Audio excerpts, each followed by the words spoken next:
بسم اللہ الرحمن الرحیم۔ السلام علیکم ناظرین، میں ہوں حافظ محمد یعقوب اور آپ کو خوش آمدید کہتا ہوں آج کی ویڈیو میں۔ سب سے پہلے درود پاک اللہم صلی وسلم علی محمد و آل محمد و بارک وسلم۔ ناظرین کرام، دنیا ساری کی ساری پریشان ہے رزق کی وجہ سے، دولت کی وجہ سے، پیسوں کی وجہ سے، اور خاص طور پر ہم بات کریں گے پاکستان کی یا بر صغیر پاک و ہند کی۔ بر صغیر پاک و ہند میں اسلام تیزی سے پھیلا اور پھر ایک وہ وقت آیا کہ جب بر صغیر پاک و ہند اسلام کا قلعہ تصور کیے جانے لگے۔ پہلے اسلام یہاں آیا اور پھر یہاں سے پھیلنا شروع ہو گیا۔ یہ وہ دور تھا جب ہم علم و عمل پر یقین رکھتے تھے۔ وقت گزرتا گیا ہم سست ہوتے گئے، لاپرواہ ہوتے گئے، بے عمل ہوتے گئے، بے علم ہوتے گئے، تو اب ہم رزق کی، دولت کی پریشانیوں میں جکڑے گئے۔ جیسے جیسے ہم بے علم ہو گئے، بے عمل ہو گئے، تو پھر ہمیں مختلف قسم کے شکنجوں میں، مختلف قسم کے عذابوں نے جکڑ لیا۔ بر صغیر پاک و ہند میں آج تقریباً سارے ہی مسلمان رزق کے لیے وظیفوں کی تلاش میں ہیں۔ ہر انسان کی، ہر مسلمان کی یہ خواہش ہے کہ کسی طرح مجھے کوئی وظیفہ ایسا مل جائے کہ میں راتوں رات امیر ہو جاؤں اور میرے معاملات درست ہو جائیں۔ ایسا ہی ایک وظیفہ ہم آج آپ کو دینے والے ہیں۔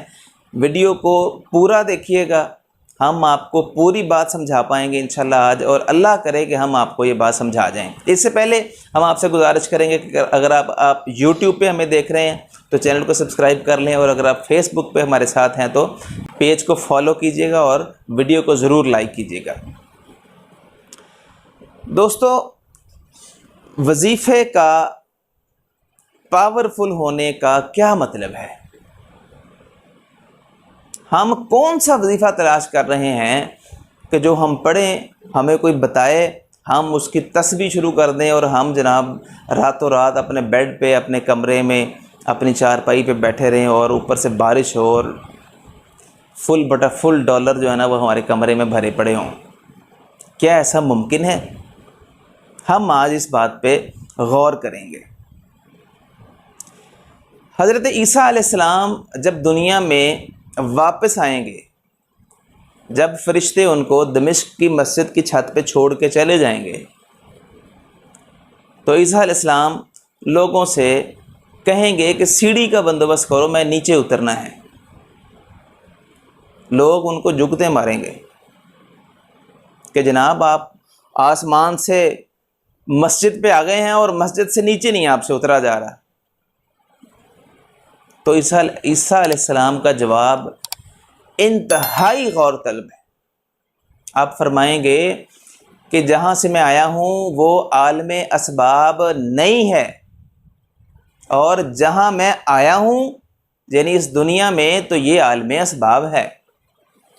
یہاں کوئی چیز سبب کے بغیر نہیں ہوتی، کوئی کام ایسا نہیں ہے کہ جس کا کچھ سبب نہ ہو اور وہ ہو جائے، ایسا نہیں ہوتا۔ ایسے صرف معجزات ہوتے ہیں جو اللہ اور اس کے نبیوں کی علیہم السلام کی شان ہے۔ اس کے بعد کوئی انسان ایسا نہیں ہے کہ جو معجزات کرتا پھرے اور جناب وہ دنیا کو ادھر سے ادھر کر دے، شرق کو غرب کر دے اور جنوب کو شمال کر دے۔ یہ نہیں ہوگا، ابھی تک نہیں ہوا تو اب بھی نہیں ہوگا، نہیں ہونے لگا۔ اسباب کی دنیا میں ایک بلینر کی مثال دے کے ہم آپ کو بات آگے سمجھانے کی کوشش کرتے ہیں۔ ایلان مسک اس وقت دنیا کی ایک حقیقت ہے اور امیر ترین آدمی ہے۔ وہ امیر کیسے ہو گیا؟ وہ تو وظیفے بھی نہیں پڑھتا تھا، کچھ نہیں کرتا تھا، اس کو کوئی وظیفہ نہیں آتا، مسلمان نہیں ہے وہ۔ مختصر سی میں اس کی لائف آپ کو بتاؤں گا کہ اس نے گریجویشن کی فزکس اور اکنامکس میں، اس کے بعد اس نے ایک کمپنی میں جاب کے لیے اپلائی کیا، اس کو جاب نہیں ملی، پھر وہ یونیورسٹی میں چلا گیا ماسٹر کے لیے، تو ایک دو دن دنیا کی بڑی یونیورسٹی تھی، ایک دو دن اس نے جوائن کیا، اس کے بعد اس نے فیصلہ کیا کہ میں بزنس کرنا ہے۔ اس نے اپنے بھائی کے ساتھ مل کے ایک چھوٹی سی سافٹ ویئر کی کمپنی بنائی۔ 2 سال بعد وہ کمپنی کسی نے اچھے خاصے پیسوں میں پرچیز کر لی، اس کو وہاں سے تقریباً کو $22 ملین جو تھے وہ ملے۔ اب اس نے مزید ایک کمپنی بنانی، پے پال کا نام آپ نے سنا ہوگا، یہ اس نے بنائی، ای بے نے اس کو پرچیز کیا، اچھے خاصے پیسے اس کو ملے۔ پھر وہ جناب پیچھے مڑ کے اس نے نہیں دیکھا، اور پھر وہ سیٹلائٹ کی دنیا میں چلا گیا، خلاؤں میں چلا گیا، اور وہ پتہ نہیں کہاں کہاں چلا گیا۔ اس انسان نے محنت کی، اور آج تک وہ محنت کرتا ہے کہ وہ رات کو اپنی فیکٹری کے، اپنے آفس کے صوفے پہ سو جاتا ہے، بڑے سکون سے سو جاتا ہے۔ دنیا کا امیر ترین انسان ہے اور دنیا کا عیاش انسان نہیں ہے، نہ تو اس کے پاس عربوں کی طرح یا عیاشوں کی طرح کوئی بڑی زبردست مہنگی یاٹس ہیں، اور نہ اس کے پاس مغل شہنشاہوں کی طرح یا پاکستانی شہنشاہوں کی طرح گولڈ کے واش روم ہیں۔ سادہ آدمی ہے۔ اس نے محنت کی اور یہاں تک پہنچ گیا، اور وہ آگے سے آگے جاتا جا رہا ہے۔ ہمارا یہ بات کرنے کا مقصد یہ ہے کہ دنیا میں جب تک آپ سبب نہیں کریں گے، آپ کوئی وظیفہ کر لیں، سارا قرآن پڑھ لیں، ایک قرآن دن میں 30 دفعہ ختم کر لیں، آپ کو کچھ نہیں ملنے والا، رزق نہیں آپ کو ملنے والا، ثواب آپ کو ملے گا۔ آپ قرآن شریف پڑھ رہے ہیں، اس میں کوئی شک نہیں۔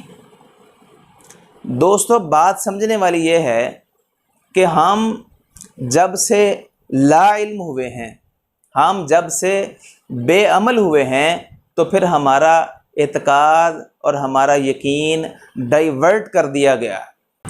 ہمارے معاشرے میں جو ڈرامہ باز تھے، جو کار تھے، دین کے نام پر دکانداریاں کرنے والے تھے، انہوں نے اس موقع کا بہترین فائدہ اٹھایا اور ہمیں وظیفوں پہ لگا دیا۔ اسلام کے کسی ممبر نے نہیں سمجھایا، کسی ممبر سے آواز نہیں آئی کہ بھائی یہ وظیفوں کی جان چھوڑ دیں، بلکہ ہر ممبر سے اسلامی مہینے کے وظائف بتائے جاتے ہیں کہ یہ ربیع الاول شریف ہے، اس میں آپ یہ اتنے روزے رکھیں گے، اس میں آپ یہ تسبیح پڑھیں گے تو آپ کو یہ ملے گا۔ یہ رمضان شریف ہے، اس میں آپ یہ روزے تو رکھنے ہی رکھنے، اس کے ساتھ آپ یہ تسبیحات کریں گے تو پھر آپ کو یہ ملے گا۔ یہ ذی الحجہ شریف آ گیا ہے، اس کے آپ نے اتنے روزے رکھنے ہیں۔ یہ رجب شریف آ گیا ہے، اس میں آپ نے اتنے روزے رکھنے ہیں، رزق کے لیے یہ وظائف کرنے ہیں۔ بھائی کس طرف چلے گئے ہم؟ ہمیں یہ تبلیغ کیوں نہیں کرتا کوئی کہ بھائی یہ وظیفے جب آپ کریں تب کریں، آپ نے کام بھی کرنا ہے۔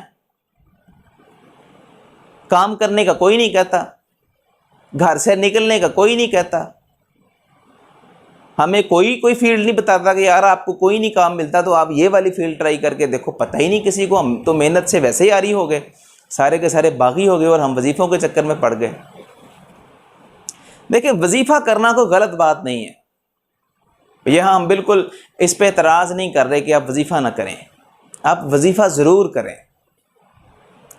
یعنی کوئی شخص اللہ کے نام کا وظیفہ کرتا ہے، اللہ کو رازق مانتا ہے، اللہ کے رازق کے نام کا وظیفہ کرتا ہے، اللہ کو مسبب الاسباب مانتا ہے، اس نام کا وظیفہ کرتا ہے، اللہ کو حکیم مانتا ہے، حکمت والا مانتا ہے، اس نام کا وظیفہ کرتا ہے، اللہ کو وہ نصیر مانتا ہے، مددگار مانتا ہے، اس نام کا وظیفہ کرتا ہے۔ کرے، بالکل کرنا چاہیے، لیکن خرابی یہ ہے کہ جب آپ ڈھونسلوں کے پاس جاتے ہیں، جب آپ ان اسلام کے نام کے فنکاروں کے پاس جاتے ہیں، جب آپ دھوکہ بازوں کے پاس جاتے ہیں، وہاں پیسے بھی ضائع کرتے ہیں اور ان کی غلط باتیں بھی سنتے ہیں، اور پھر حاصل کچھ بھی نہیں ہوتا، اور پھر آہستہ آہستہ اس کا نقصان یہ ہوتا ہے کہ ہمارا ذاتی اعتقاد دین سے ختم ہو جاتا ہے۔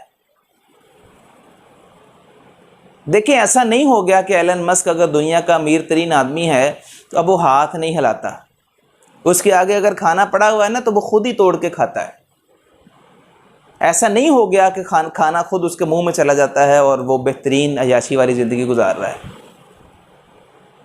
آپ جو مرضی کریں، آپ کو ہاتھ ہلانا پڑے گا، آپ کو محنت کرنا پڑے گی، پھر آپ وظیفہ کریں گے، ساتھ اللہ سے مدد مانگیں گے، تو یقیناً اللہ تعالیٰ آپ کی مدد کریں گے اور آپ کو سرخرو کریں گے۔